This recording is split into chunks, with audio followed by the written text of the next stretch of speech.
श्री गणेशाय नमः। ॐ श्री सरस्वत्यै नमः।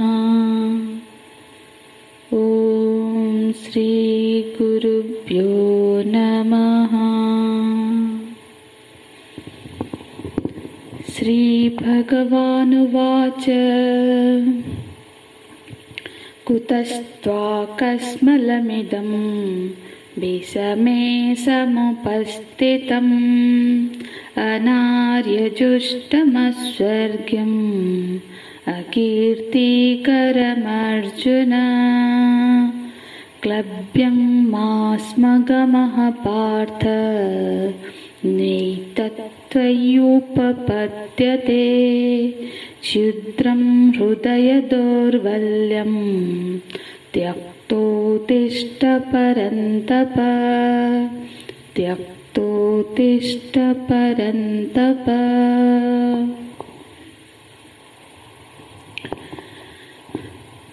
श्री भगवानुवाच।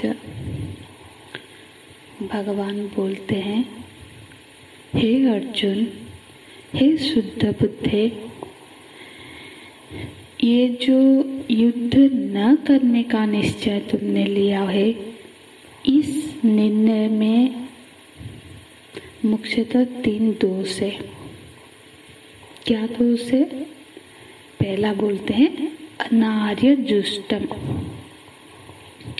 आर्य, आर्य माने जो सभ्य होते हैं, जो शिष्ट होते हैं, शिक्षित वर्ग। और जुष्टम, जुष्टम माने होता है सेवित, सेवन करना। तो आर्य जुष्टम नहीं है, ये अनार्य जुष्टम है। ये आर्य के द्वारा, मतलब जो सभ्य समाज है, जो शिष्ट समाज है, उनके द्वारा आचरित आचरण नहीं है। क्योंकि ये कौन सा आचरण है कि युद्ध पूर्व से निर्णय हो चुका है, निश्चित हो चुका है, युद्ध का शंखनाद हो गया है। तो ऐसा कभी किसी श्रेष्ठ महापुरुष ने, श्रेष्ठ व्यक्ति ने ऐसा आचरण नहीं किया है कि वो उस समय युद्ध न करने का निर्णय करे। तो ऐसा पूर्व में किसी भी श्रेष्ठ महापुरुष के चरित्र में नहीं देखा जाता है, इसलिए आर्य जुष्टम नहीं है, ये अनार्य जुष्टम है। तो ऐसे जो वक्तव्य, जो हमारे ये जो अर्जुन जी अभी बोल रहे हैं, ये जैसे कि स्थिति अब अर्जुन जी की जैसी स्थिति है, ये जो भगवान उपदेश कर रहे हैं या अनार्य जुष्टम बोल रहे हैं, ये सिर्फ अर्जुन जी को नहीं, यदि हमारे जीवन में भी ऐसे दैनिक बहुत सारे ऐसे परिस्थितियां आते हैं जहाँ पे हमको कोई निर्णय लेना होता है, तो उस समय हमको भी ये प्रमाण देखना चाहिए कि इस तरह की परिस्थिति में जो हमारे बड़ों ने कैसा निर्णय लिया था, जो श्रेष्ठ है समाज में और जो हमारे परिजनों में, उन्होंने ऐसे परिस्थिति में, ऐसे स्थिति में उन्होंने किस तरह का आचरण किया था, क्या नियम, मतलब उनका किस तरह का निर्णय हुआ था। तो जब हम इस उनको आदर्श के रूप में लेंगे तो फिर हम बहुत बार अपने जो आचरण को सुधार सकते हैं। तो जो श्रेष्ठ का आचरण होता है वो भी शास्त्रवत ही प्रमाण होता है।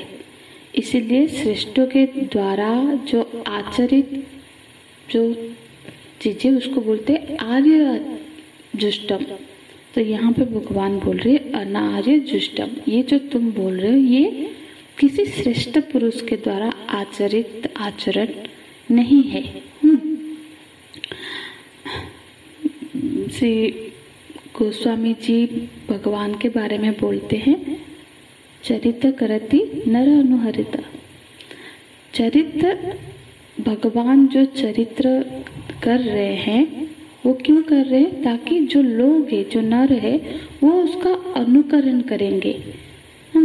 तो बड़ों ने किस तरह का आचरण किया है जीवन में ऐसे जो परिस्थिति, सारे विभिन्न परिस्थिति में जो आते हैं, जब हम अपने व्यवहार को लेके, अपने निर्णयों को लेके मतलब असमर्थ महसूस कर रहे हैं कि ये सही है या नहीं, उस समय में हमें बड़ों के आचरण को देखना चाहिए। इसलिए अब जो तुम्हारा आचरण है ये बिल्कुल भी ऐसा नहीं है कि जो सभ्य श्रेष्ठ जन आचरण करते हैं।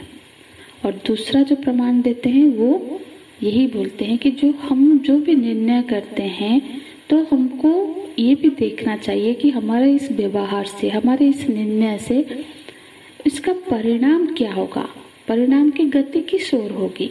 तो बोलते हैं अस्वर्ग्यम। अर्जुन, यदि तुम युद्ध से पलायन करोगे या फिर निशस्त्र होके ऐसे खड़े हो जाओगे, शस्त्र का त्याग कर दोगे और मारे जाओगे, तो तुम्हें स्वर्ग की प्राप्ति नहीं होगी। युद्ध भूमि में युद्ध करते हुए योद्धा भी स्वर्ग की प्राप्त होती है उनको, क्यों? पर कब होती है? जब वो लड़ते हुए वीर गति को प्राप्त होते हैं। पर ऐसा नहीं कि निशस्त्र होके खड़े हो गए और मारे गए और उनको से स्वर्ग मिल जाएगा, ऐसा नहीं होगा। स्वर्ग का अर्थ है यहाँ पे सद्गति, जो उच्च गति। तो ये भी एक प्रमाण है, विचारणीय बिंदु है कि हम जो आचरण करने जा रहे हैं उस आचरण की गति क्या होगी, कि वो आचरण भी कर्म, मतलब वो एक कर्म होगा और कर्म का फल होगा, तो वो किस तरह का फल पैदा करेगा। तो इस तरह की परिस्थिति को किस तरह के परिस्थिति में हमको डालेगा, किस लोक में ले जाएगा, तो ये भी हमको अपने निर्णय लेते हुए विचार करना चाहिए। क्षत्रिय जब युद्ध करता है, जो योद्धा होता है, यदि वो वीर गति को प्राप्त हो जाता है, मतलब युद्ध में देश की, अपने साम्राज्य की या किसी की रक्षा करने के लिए अपने प्राण को निछावर करता है, तो उसको सद्गति प्राप्त होती है। किस तरह से? क्योंकि उस समय जब लड़ रहा है तो उस समय उसके चित्त में बिल्कुल तेजस्विता होती है, उज्जस्विता होती है। तो उसके चित्त में, हालांकि वो रजोगुण प्रधान होगा, पर वो रजोगुण भी सत्वगुण से संपुटित रहता है, क्योंकि वो अच्छे कार्य के लिए कर रहा है। उसके मन में भी ये भाव होता है कि मैं ये किसी की भला के लिए कर रहा हूँ, तो इसीलिए ये जो सत्कर्म कर रहा हूँ। तो ऐसे जब मन के भाव रहता है और उस समय जब उसको सद्गति, मतलब उसकी वीर गति हो जाती है, तो वो सीधा सद्गति उसका होता है। क्योंकि हम जानते हैं कि मृत्यु के समय में चित्त का जैसा रूप होता है, हाँ, तो वैसे ही स्थिति, वैसा ही लोग आगे, मतलब चित्त की जैसी स्थिति होगी, जो जीव का भी वही गति होता है। इसीलिए शास्त्रों में ये कहा गया है कि योद्धा जब वीर गति को प्राप्त होता है तो उसकी सद्गति होती है। अस्वर्ग्यम माने वर्तमान में ऐसा जो आचरण जो तुम बोल रहे हो अनुकरणीय नहीं है, क्योंकि भविष्य में लोग क्या चर्चा करेंगे कि जो अर्जुन था वो इतना बड़ा योद्धा था कि जो आगे की पीढ़ियां उसके जैसे योद्धा बनना चाहते हैं, जो उससे कला कौशल सीख रहे हैं, और उनको क्या आप संदेश देंगे अर्जुन जी कि जब वो एक धर्म युद्ध सामने खड़ा था उस समय वो उस युद्ध से मुकर गए। तो ये आचरण किसी भी तरह से स्वीकार्य नहीं है। तो आगे बोलते हैं अकीर्तिकरम। ये एक तो अनार्य जुष्टम है, अस्वर्ग्यम है, और साथ ही साथ ये अकीर्तिकरम है। यश नहीं होगा, इससे अपयश होगा। देखो, यश भी एक, जब यश प्राप्त होता है, किसको प्राप्त होता है? जो अच्छा है, ये अच्छेपन का ही प्रमाण है। यदि किसी को यश प्राप्त होता है तो वो उसका अच्छापन का ही प्रमाण होता है।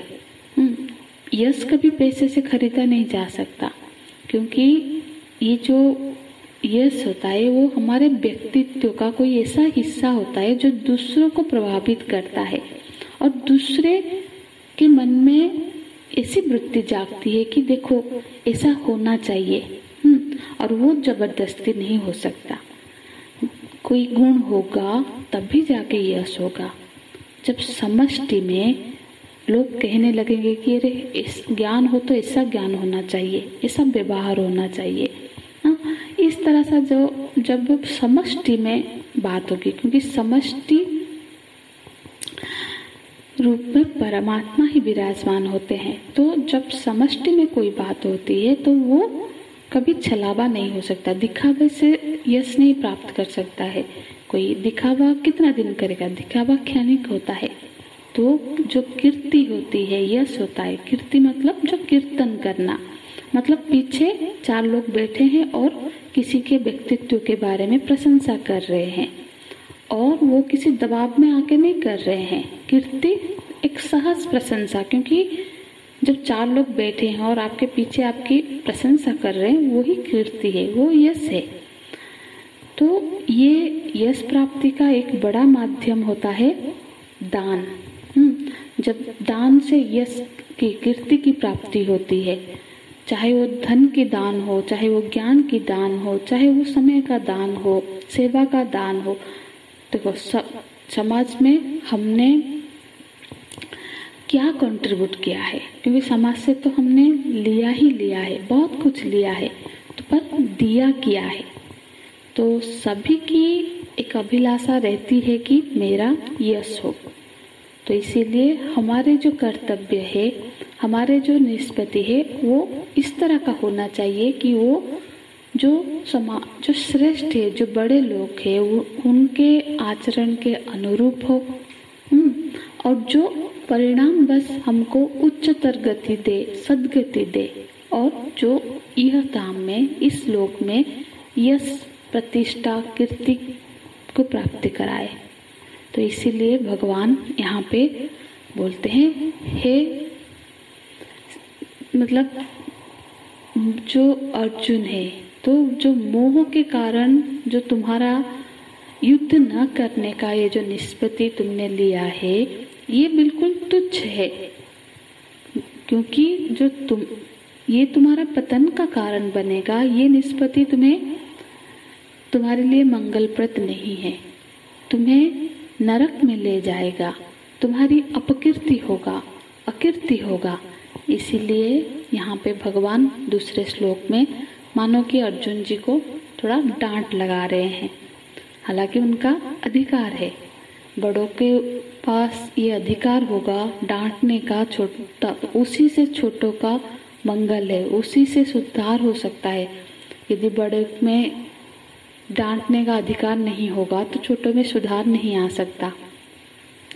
इसलिए बोलते हैं, तीसरा श्लोक देखेंगे, क्लब्यं मास्म गमः पार्थ।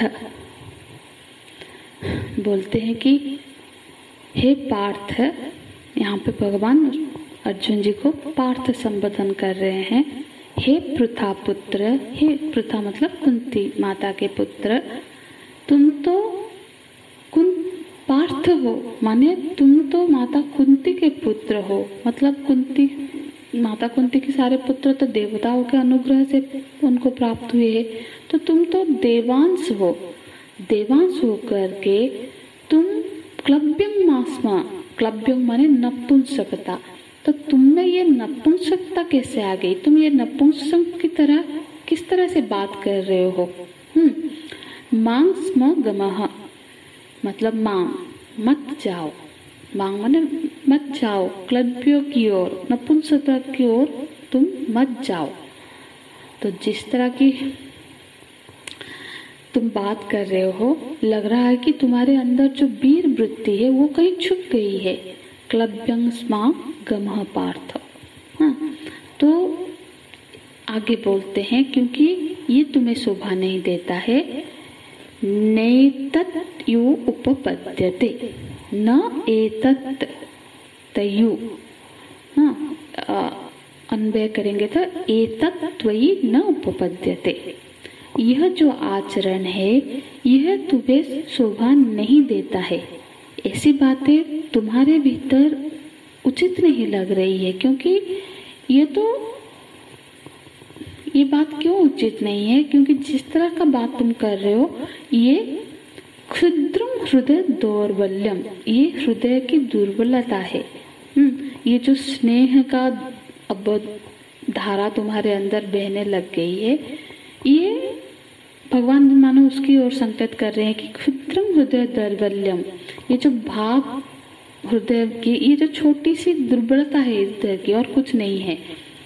तो इसीलिए हे अर्जुन, त्यक्तु तिष्ठ परंतप, हे परंतप, परंतप मतलब परम तापमति इति, मतलब तुम्हारा नाम तो परंतप है। तुम्हारा नाम सुनते ही शत्रु भयभीत हो जाते हैं।